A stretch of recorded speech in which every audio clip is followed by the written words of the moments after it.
Good afternoon and welcome. Today we have Pam Gibson presenting from Shamir on the autograph attitude. Pam is currently an education specialist and regional manager for Shamir with a wide array of experience within this profession. We will record this session starting now. I'll put everyone on mute as a courtesy.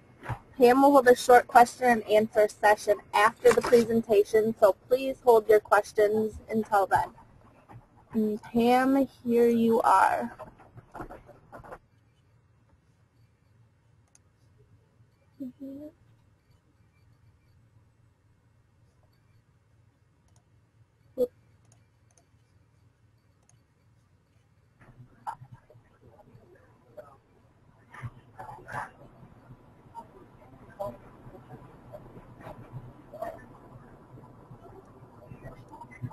Welcome. I'm getting ready to download a presentation, so if everyone can bear with me, No problem.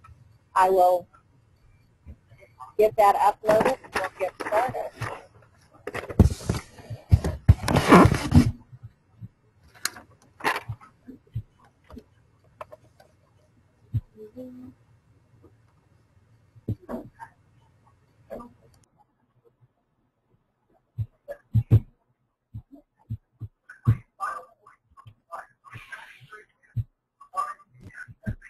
Okay, is it showing? Can you give me a high five if it's showing? Yep, I So see that it. we can get started.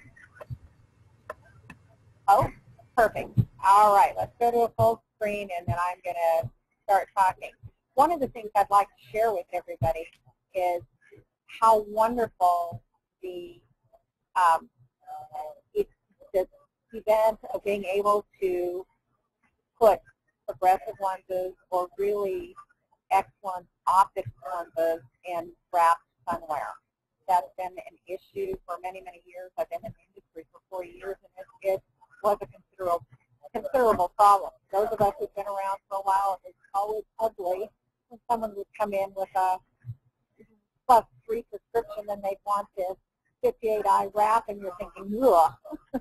And so rather than saying no, now we say absolutely we can. Just a little bit about Shamir. Our mission at Shamir is to recreate perfect vision. We offer the most advanced technological lens solutions available in the market at any given time. Probably one of our biggest claims to fame is that we have an extraordinary optical engineering team that really cannot be matched by anybody else in the industry. We deliver unparalleled customer service. That's something that we take a lot of pride in, and we provide high-quality, comprehensive educational programs to the optical industry, understanding that you guys need to understand the technology, and also another key factor is being able to present the technology to the people across the table from you. We use eye-point technology in creating our vision, our visual optics. Ray tracing is the act of applying the laws of light to predictive behavior for the eye. If we know what the laws of light are and add linear measurements to those, i.e. the line of sight, we can make optical calculations and predict how an image is perceived by the brain. It's very high mathematical calculations, and I wouldn't even want to begin to predict that I could semi-talk about how these people create these lenses with such accuracy. But what they've actually been able to do is allow a simulation of human vision and how we see from all angles of view. So as the light comes in from different angles in the eye, it calculates, and the calculations and the actual parameters of the prescription itself change. Lenses are designed to optimize the view at the optical center. Now, we all know that we don't have a strictly linear focus. So as we look up or down, it changes. The spatial referencing from the eye to the lens changes, and so calculations are reformulated and recalculated and all that stuff to compute exactly how we should be seeing as the eye moves throughout the lens. Our EyePoint technology is used throughout the industry, and this ensures accurate analysis that we need to create our lenses because they're very, very sophisticated. It is not the old standard 3-axle grinding technology. But when we are able to observe vision requirements as people are seeing out, we can design lenses that are going to recreate that vision that they want and need. Something just as an FYI for everybody, when we go into the exam room to have our eyes examined, that doctor has a really pristine environment for us. First of all, we have AR coating on the carotid lenses, which we all know helps improve vision. The focus is straight ahead, so it's very linear and very defined, and the lighting and the lettering is very precise. So the eye exam area itself is very pristine. However, once you leave that exam room, we come to the real world, and that's where we really focus on the autograph attitude and making changes to be able to use what we normally wouldn't use on a certain prescription. And by that I mean when you have a base curve, we have all seen base curve charts for the best base curve range for certain prescriptions. What happens when you go into a high wrap frame is you are now putting 93% of those prescriptions in a base curve that it doesn't really belong in. And those base curves are usually 7 to 8 base curves to be able to fit into the wrap frame and keep that appearance, the cosmetics of the wrap frame. But we also have to take into account how it's going to impact the vision, and that's where the biggest problem has been in the past. Below, we have 3 base curves that you can use to accomplish the same prescription. We started with a spherical prescription of 3. If you use a 4 base, the internal surfacing is going to be done on a 1 to achieve that 3. 650 base, the internal surfacing is going to be at a 350 to achieve that 3 base. Excuse me. And on an 8 base, you are going to use an internal surfacing grind of 5 diopters. So you can kind of see how the lens changes the appearance cosmetically, and it's going to impact the optics of that lens also. Base curves and powers can be varied, and one combination of a base curve, oops, I'm sorry, I didn't move that. The optimal base curve that we see is going to have the best, clearest image. What happens if you have a perceived image with a minus RX while wearing an attitude lens? You have that nice, rich cross. If you put a minus RX on a standard base curve, standard prescription, standard surfacing, this is what happens to the visual for that patient.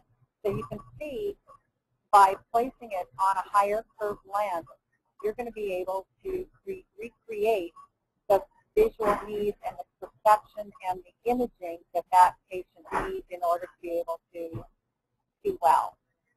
When we were going into a high wrap frame, unwanted astigmatism rapidly increases as towards the edge because you're getting that curve, the higher curve. So the blue area, the higher blue area, is a very good resolution for the patient. But as their eye moves out into the periphery, you're getting into a lot more astigmatism. That's typically what we saw in the wrapped version that we've had in the past. And so what we had is people coming back, number one, saying, I like these sunglasses, except I feel like I'm in a fishbowl, or I can't see at all, it makes me ill. My eyes feel like I'm having a projector screen refocus and refocus and refocus. And so it's not a good situation for the patient. So what we look at when we take that higher wrap frame is if you take a look at that frame itself, we take, and what happens on a standard curved lens, if you can see where that blue piece is, that's where the optic eye center is. But if you see where the crosshairs are, the visual axis of that lens is now way outside where the eye sits. So the eye is actually seeing into the higher distortion areas, and that's exactly, the linear image is not matching up. So that's on previous technology. That was the best that we could do. The Attitude itself is the first product line that was exclusively designed to provide uncompromised visual acuity in a wrapped frame setting. So you are going to have cleaner line of vision throughout that lens when you're wearing an Attitude lens. The engineers were able to compensate for the aberrations by introducing asphericity as the variation of the sphere and cylinder in the surface of the lens, and the Autograph 2 Attitude does this all on the back side. So you can see basically an aspheric lens helps keep everything in the same dimensions, the same visual tone that the patient needs to see, rather than having some of this fuzziness out in the periphery on a traditional base curve. That's our goal, is to put the visual side and keep it consistent and pristine for that patient. So what you have from the old technology to the new technology is that clear blue where you have a very low astigmatic correction. So this compensates for unwanted astigmatism by creating back surface asphericity on the lens. And another comment that I'd like to make that's very unique to our process is we've changed the asphericity design on the back, on the lenses, to flatten nasally and be steeper temporally, because that's how the lens is designed to fit in that wrapped sunwear. So you don't need as steep an aspheric design on the nasal portion as you do on the temporal portion. The Autograph Attitude and Autograph Attitude Single Vision are going to accommodate many wrapped sunwear designs. Your laboratory is going to be able to recreate those lenses and give that patient a spectacular sunglass or sports lens that's going to allow them to transition from their everyday pair to that sports pair without having that accommodating effort or visual blur that they're going to get if you don't use an Attitude type design. I will also tell you that word-of-mouth advertising from patients has higher from sunglasses than it does any other product that's sold through a dispensary. And the reason for that is because people, when they purchase their sunwear, they're either looking for a little bling or they're looking for a specific sports activity lens. And when they get their needs met, they become a wonderful word-of-mouth advertising for that dispensary. Back surface optics is an innovative way to widen that field of vision. It's kind of a sight surfacing, as you will. What it does is it takes into account what happens as the eye moves from side to side, up and down. It references spatial differentiation and recalculates and recalibrates to help that lens become a mirror image of how the eye needs to see. So it will also, it removes that swim effect, and you're going to have a wider field of vision from having it on the back side. You can see on this lens, design, that the front surface at the regular width has less visual area than it does once you put that onto the back side. This is going to show you what happens during the surfacing again with that lens. The other thing that we do is we add a little bit of base-in prism, because what happens when you have a high curve on a lens, that the lens axis is moved out a little bit where your visual axis stays straight. So having a little bit of base-in prism allows both axes to line up and become one. So that again removes that pulling or fishbowl sensation that people will get when they have a high wrap frame without having this type of correction. So it keeps everything nice and clean and sweet, and it's seen the way it's supposed to be seen. So what happens to the patient is they are going to have a much cleaner, much wider area of vision, be able to see cleanly in the periphery and in the upper and lower portions of that lens.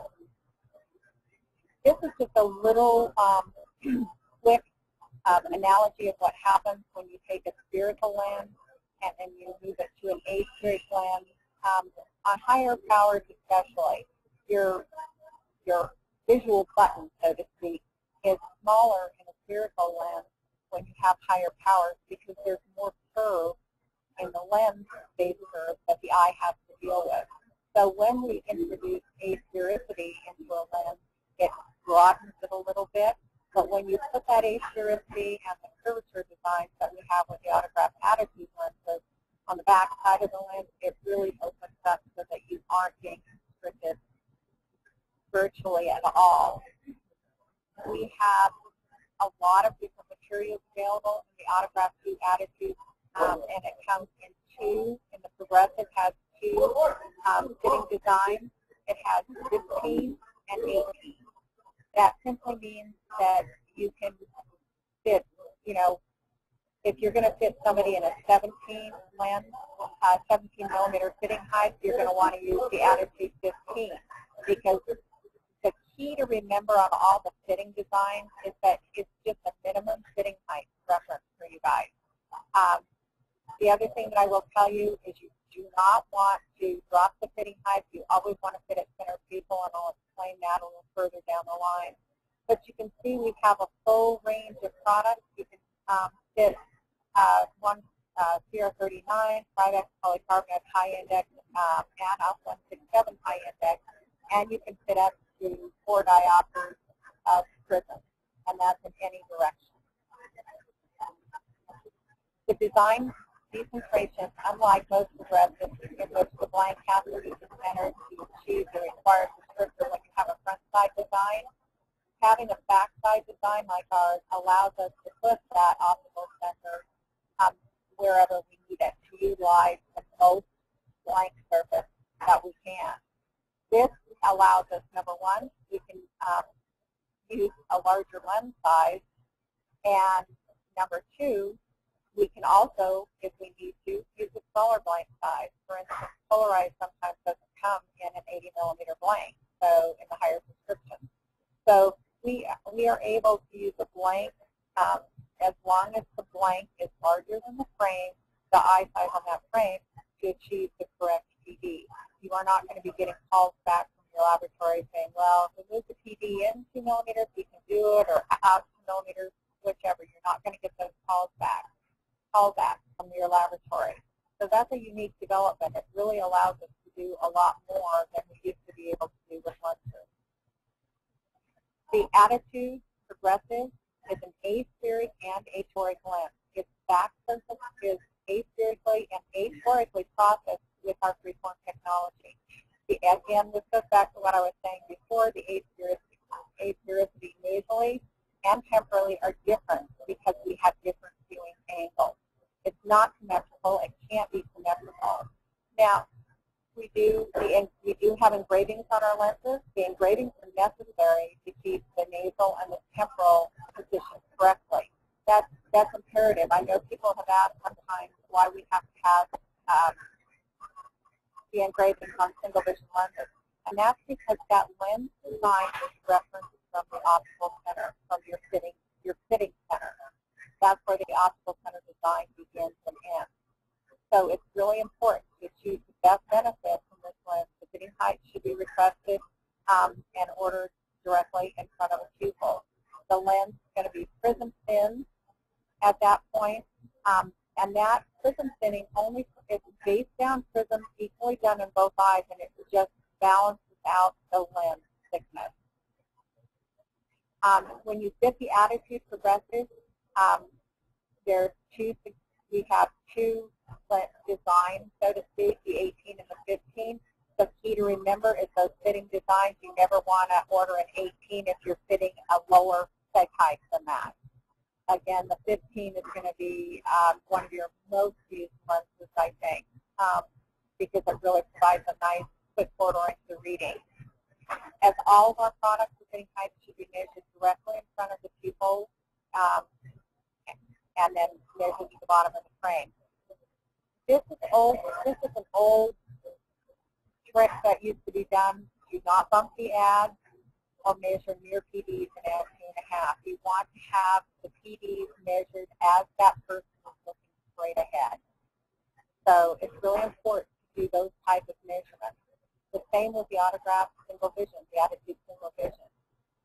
It again is an aspheric atoric lens. It's back surface aspheric and atoric, and it's processed with our freeform technology. The same dynamics apply to this lens in that it's not symmetrical. We do need engravings on the single vision so that we know that everything is positioned correctly. If you do not supply a fitting height, then they will blind that lens on the optical center, the geometric optical center of a frame. And so most frames, your eye is not directly in the center, perfectly in the center of that frame, and you're not going to have maximum benefits if you do not do a fitting height on the single vision lenses also. So remembering that if you don't put a fitting height on there, they're going to blind at the geometric center of the frame, which can reduce the effectiveness of that design for that patient. Autograph single vision, the attitude single vision also are prism thin, and this is just a base down prism that's added into the calculation to balance out the thicknesses up and down on the lenses. The maximum amount of prism thinning is going to be 2.5 diopters, and most of the time I'm looking at, we're going to look at from a half to 3/4 diopter. If you check when you're verifying these lenses, you can tell how much prism thinning is done in the lens by remarking the lenses according to the engraving, and when you put it in the computer at the fitting cross, and 4 millimeters below that is the OC that you want to check. That's where you check for prism. It's at the dot below the fitting cross. That's the prism reference point. The laser engravings should always be marked when you're going to verify these lenses. You can use a centration chart that we have available. The power is checked again at the fitting point of the cross. The amount of prescribed prism is checked at the point below that, the primary reference point. Vertical prism amount between two eyes should be checked as prism thinning. So if you see that base down prism in both eyes, you know that that's prism thinning, and it's not a deviation from the prescription itself. This is basically checking power and prism after the surfacing. It should be done. This is kind of a procedural step that they do in the laboratories, and they are very, very good at this. Do not use the optical center for edging. If anybody does edging in-house, do not use the optical center. You use the fitting height for the edging when you go to do this in-house. So that's just the engraving marks are on the 180 line like everybody else and every other engraved lens on the market. Again, on the single vision, you have a full range of materials. You have clear, translucent, polarized sunwear, up to from PR39 up to a 167 high index. So this is your job, is to go out and change the world. We can get that word out there. We're inventing lenses specifically tailored to unique situations, unique frames. We've gotten rid of the distortions, the problems that we had in the wrap frame. Now, I have to have a little caveat here because I think many of you look at any of the celebrity magazines or the high fashion magazines. Some of these frames that are coming out are humongous. I don't know how else they're bionic, actually. But there will come a point when you run out of lenses, just so that everybody knows. But what we've done in the most part, and we've enabled you to be able to dispense those wraps somewhere that you were not able to dispense before. We reduced dramatically the distortion and added a better pixel ratio, so to speak. You know, when you get into your high definition TV, you're looking at the 180 instead of 720 in the past. So it's kind of a bionic vision, a rejuvenation. Congratulations to the world of sunglasses, because we really have made a big dent in the market. So go out there and feel free to dispense wraps somewhere all day and all night and reap the rewards. Thank you so much for attending. I appreciate it. If you have any questions, please don't hesitate to give us a call, and your laboratory is more than capable of helping you. But Shamir always likes to just say, you know, we have reps the area, and we have our 800 number listed below. Please call. Thank you. Thank you so much, Pam.